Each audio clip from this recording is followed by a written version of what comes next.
ચોટીલા સરકારી જમીનમાં ગેરકાયદેસર બનાવેલા ઠંડા પીણાનું ગોડાઉનને નાયબ કલેક્ટર એચ.ટી. મકવાણાએ સીલ કર્યું છે. ચોટીલા નાયબ કલેક્ટર એચ.ટી. મકવાણાએ ચોટીલામાં આવેલા પ્રાઇમ લોકેશન ઉપર આઈડેન્ટિફાય કરતા ચોટીલામાં આવેલા સરકારી હોસ્પિટલની સામેની સાઈડમાં કોકો-કોલા ક્રિસ્ટલ બેવરેજ ગોડાઉનની સરકારી જમીનમાં શંકાસ્પદ લાગતા સ્થળ ઉપર મામલતદાર ચોટીલા તેમજ સર્કલ ઓફિસર ચોટીલાને રેકર્ડ સાથે બોલાવી ખાતરી કરતા જમીન સરકારી જમીન છે. જમીનમાં તદ્દન ગેરકાયદેસર રીતે 2500 ચોરસ મીટર વાળી જમીનમાં દબાણ કરી 500 ચોરસ મીટર વાળી જમીનમાં પાકું બાંધકામ કરી ઠંડા પીણાનું ગોડાઉન બનાવવામાં આવ્યું છે.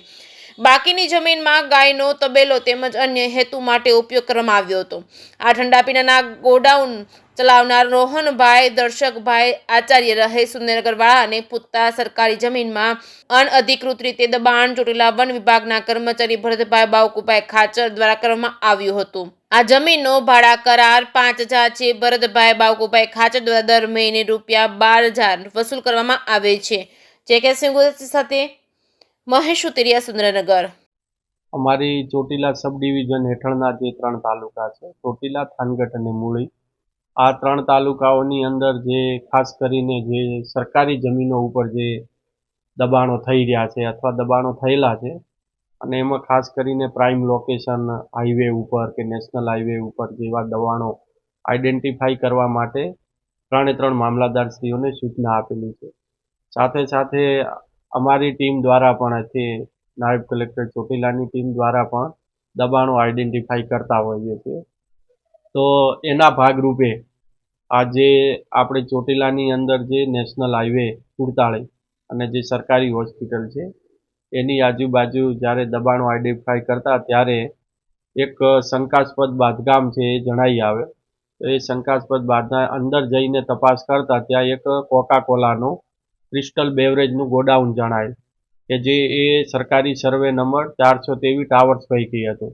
તો ત્યાં હાજર જે ગોડાઉનના જે ચલાવતા હતા રોહનભાઈ દર્શકભાઈ આચાર્ય, તેઓને પૂછતા તેઓએ હકીકત જણાવેલી કે મને તો ભાડા કરારથી આપેલું છે. ભાડા કરાર જોતા એમાં ₹5,000 મહિને વસૂલ કરવાની જેવી બાબતો હતી.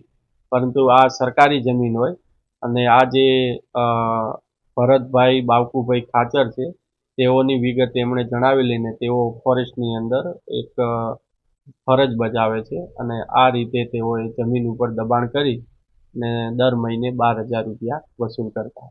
કયા કયા પ્રકારની ગતિવિધિઓ તે જમીન ઉપર ચાલતી હતી?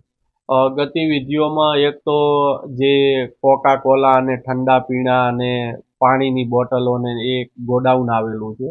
એટલે એક તો એ કોમર્શિયલ હેતુની ગતિવિધિ ચાલતી હતી.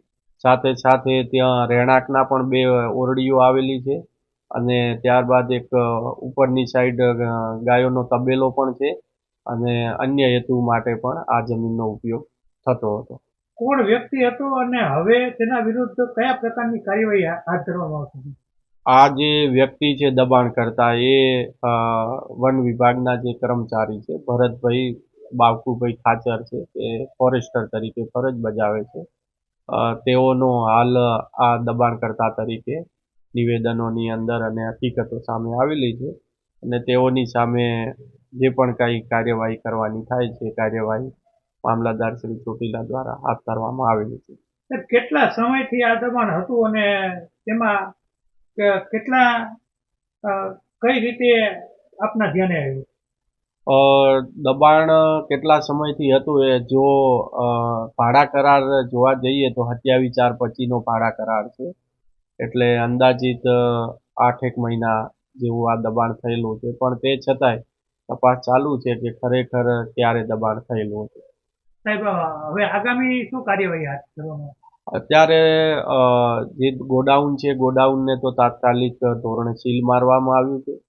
સાથે સાથે જે લેન્ડ રેવન્યુ કોડની સેક્શન 61 હેઠળ લેન્ડ ગ્રેબિંગ અને અન્ય કાયદાઓની જે જોગવાઈઓ છે એ મુજબ કાર્યવાહી હાથ ધરવામાં આવી છે. સાહેબ, કોઈ મુદ્દામાલ આમાંથી જપ્ત કર્યો? હા, મુદ્દામાલ જપ્ત કર્યો છે. 42,000 જેટલી પાણીની બોટલો છે અને 6,000 અલગ અલગ કંપનીઓના ઠંડા પીણાની બોટલો છે. એમ કરીને કુલ 48,000 જે બોટલો છે સીલ કરવામાં આવી. સાહેબ, ભાડે રાખેલું હતું એની ઉપર એ કાર્યવાહી કરવામાં આવશે ખરી?